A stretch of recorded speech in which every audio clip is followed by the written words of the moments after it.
Buenas tardes, mi nombre es Jesús Trujillo y en compañía de mi compañero Manuel Pérez Otero vamos a explicarles un poco hoy sobre la economía feminista y economía solidaria, alternativa al patriarcado.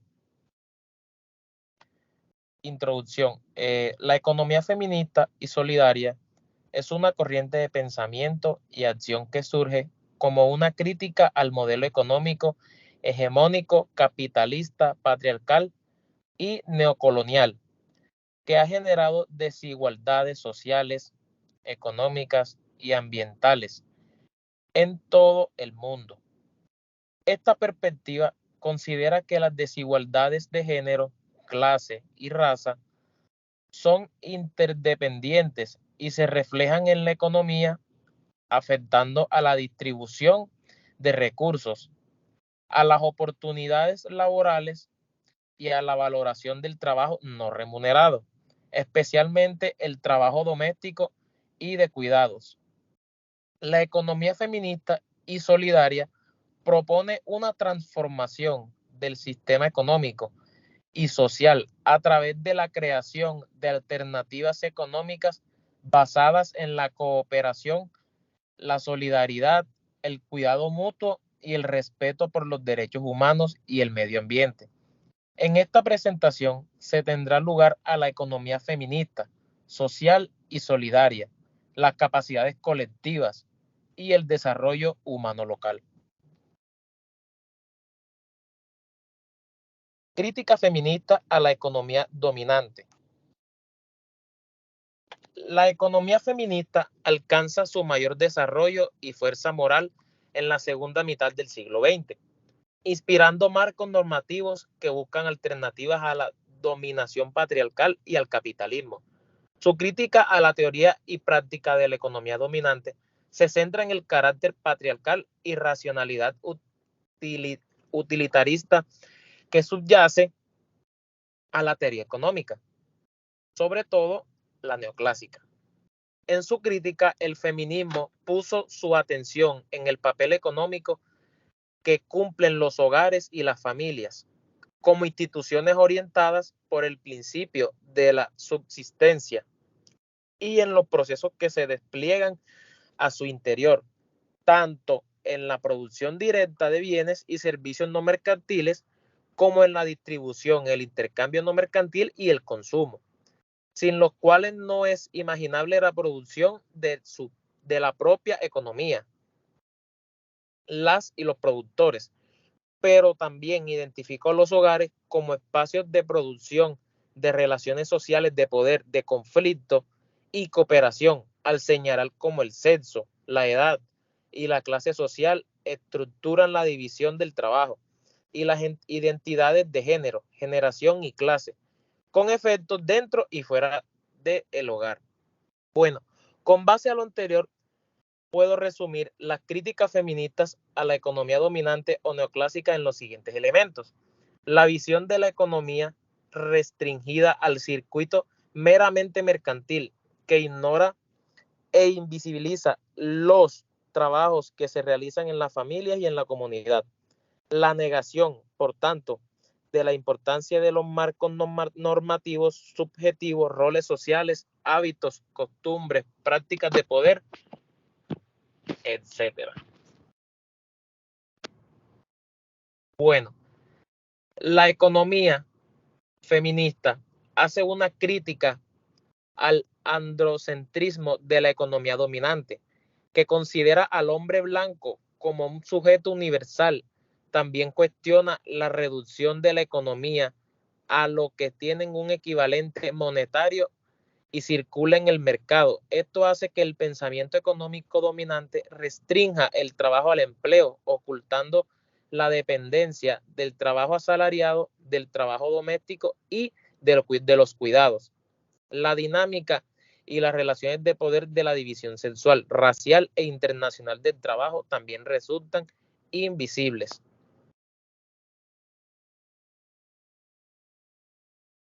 Bueno, acá tenemos lo que es la división sexual del trabajo y las desventajas de las mujeres.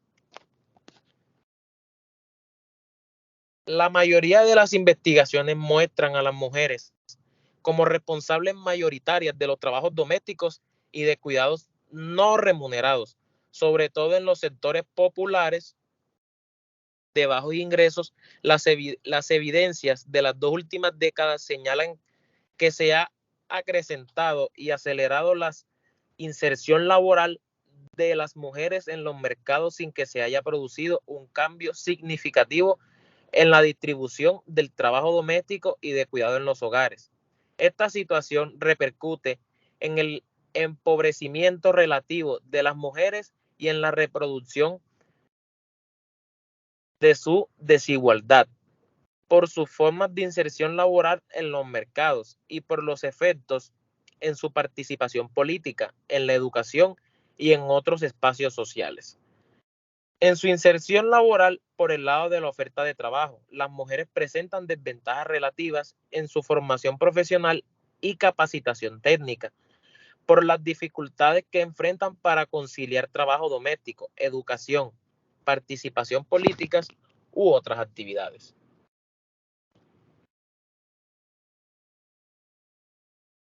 Bueno, acá tenemos un poco sobre la división sexual del trabajo para mujeres.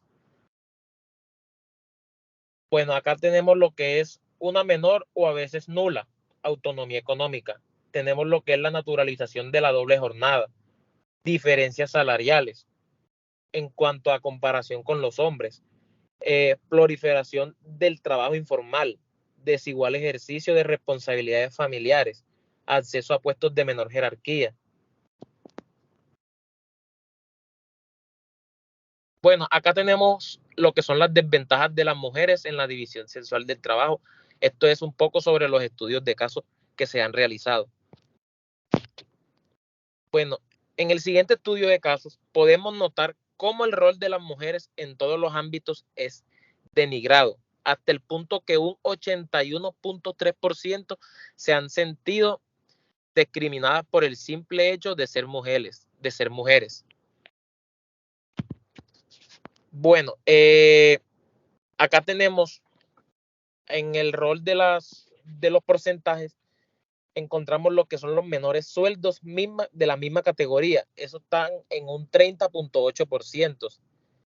Tenemos lo que son la dificultad de acceso a puestos de mayor nivel. Eso lo tenemos con un 29.1% porque estamos en un mundo donde los puestos de mayor nivel siempre se le asignan a hombres. Tenemos lo que son las tareas menos cualificadas en un 21.3%. El trato verbal discriminatorio hacia ellas la tenemos en un 16.1% y así notablemente como evidenciamos en la gráfica. Acá tenemos otra pregunta que se le ha hecho mucho a la sociedad pues, de mujeres. ¿Se ha sentido alguna vez discriminada en su lugar de trabajo por el hecho de ser mujer? Tenemos dos respuestas. Con un sí tenemos un 18.6% y con un no tenemos el 81.3%.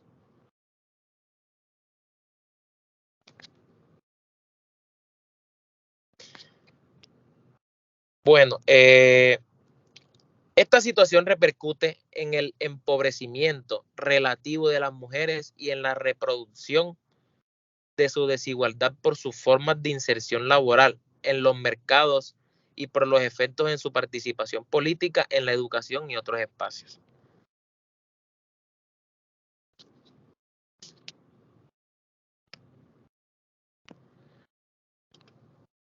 Acá tenemos lo que son los horizontes normativos de la economía solidaria.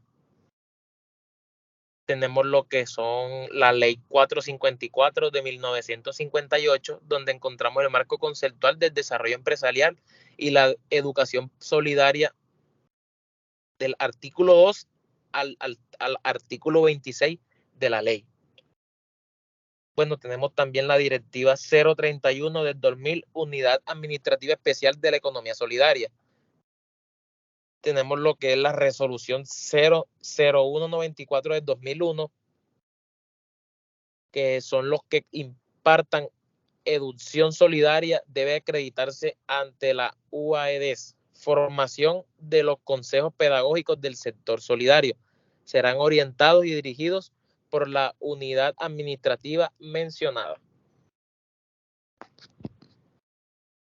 Bueno, relaciones entre economía solidaria,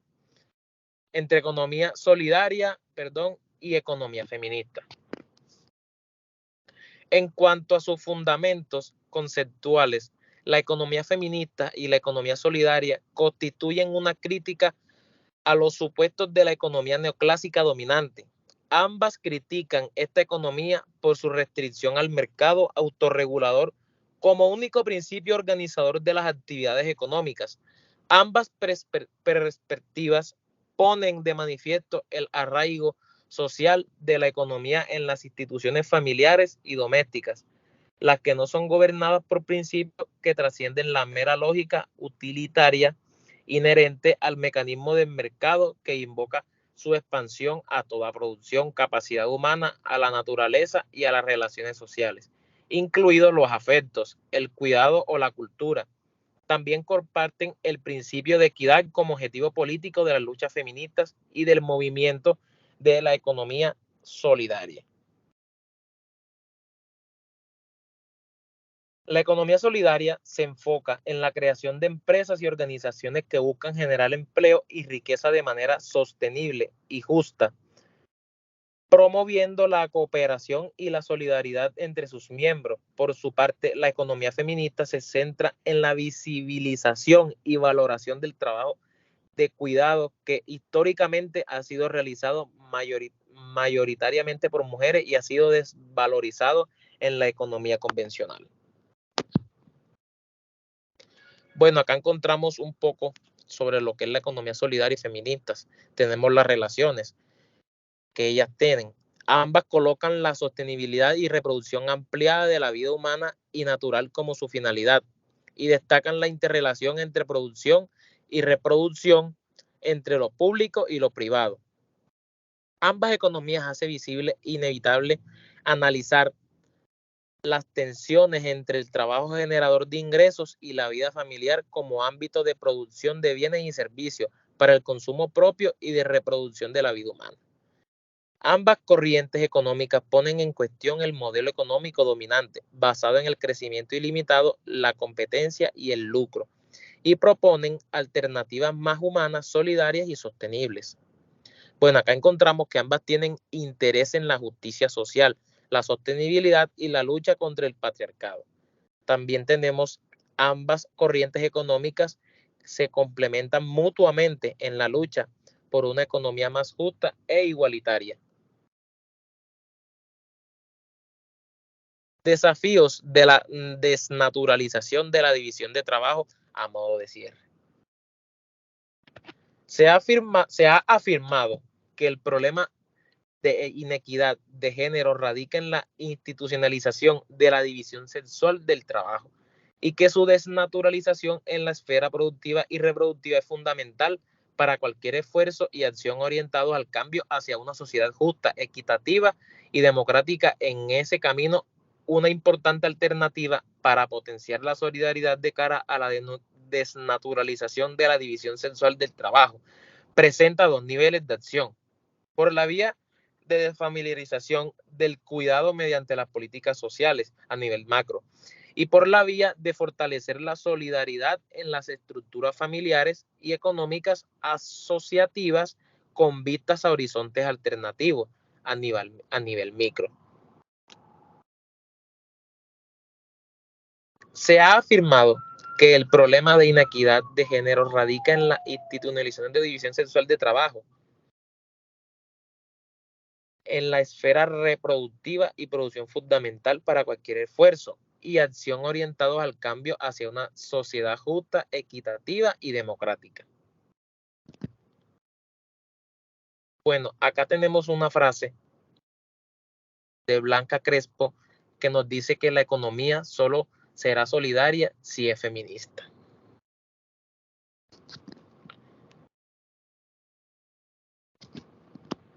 Acá encontramos la economía social y solidaria, las capacidades colectivas y el desarrollo humano local. El desarrollo humano puede ser entendido como la capacidad de las personas para mejorar su bienestar y su calidad de vida a través del crecimiento personal, la adquisición de conocimientos y habilidades y la participación activa en la sociedad.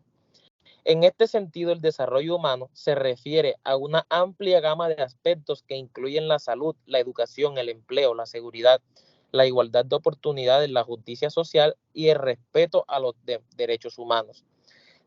Desde esta perspectiva, el desarrollo humano no solo se refiere al crecimiento económico o al aumento de la riqueza material, sino que se nos enfoca en el desarrollo integral de las personas y las comunidades considerando factores sociales, culturales y políticos.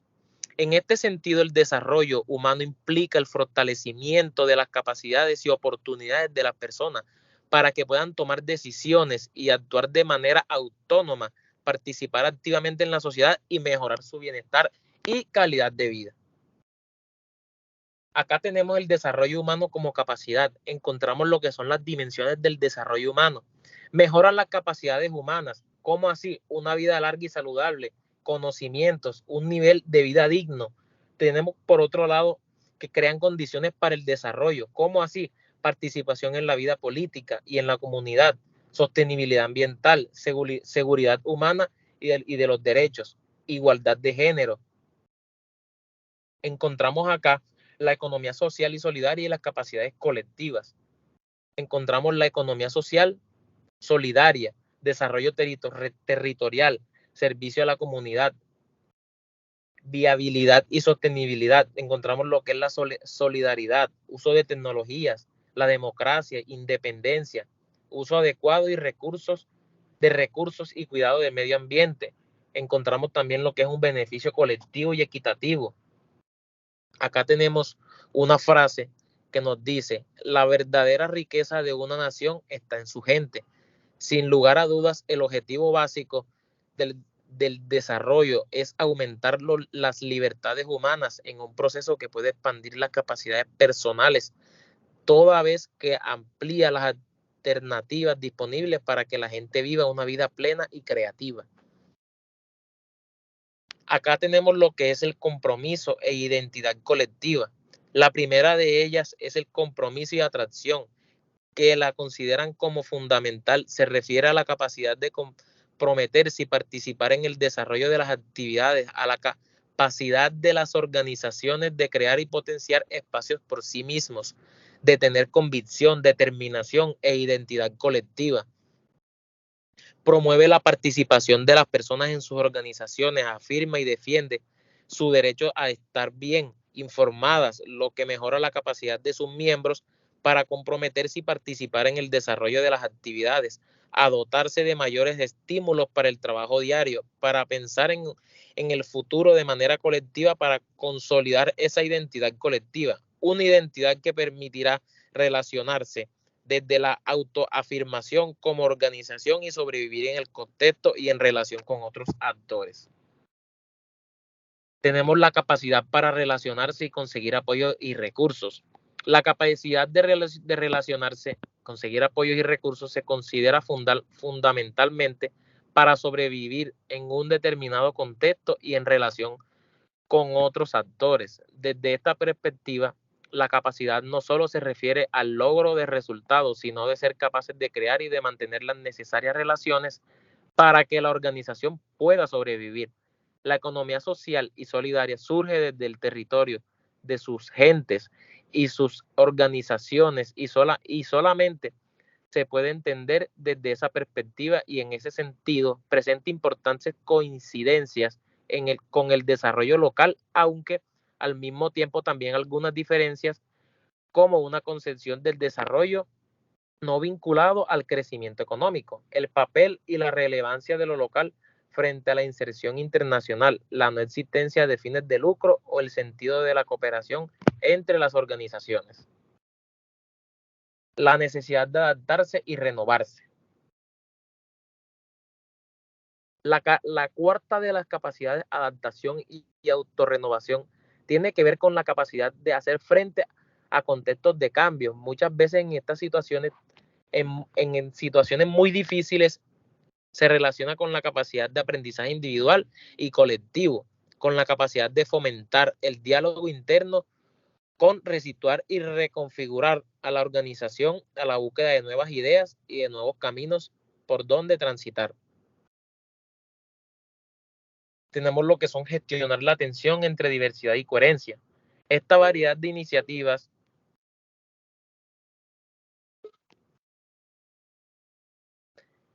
y emprendimientos aporta la riqueza que significa disponer de una gran diversidad de experiencias y situaciones, pero precisa asimismo de la necesaria coherencia para que no todo sea posible contemplar dentro de la economía social y solidaria. Y es aquí donde de nuevo la formación y la educación en valores solidarios y cooperativos juega un papel muy relevante. Llegamos a nuestra conclusión. De todo lo anterior, se reduce en que la economía social feminista y solidaria, las capacidades colectivas y el desarrollo humano local son elementos interconectados que buscan construir un impacto positivo, es decir, un modelo económico más justo, inclusivo y sostenible. Estos enfoques apuntan a reconstruir alternativas económicas y sociales más justas y sostenibles y a proporcionar a las personas y a las comunidades las herramientas y recursos necesarios para mejorar su bienestar y calidad de vida. Acá tenemos nuestra bibliografía.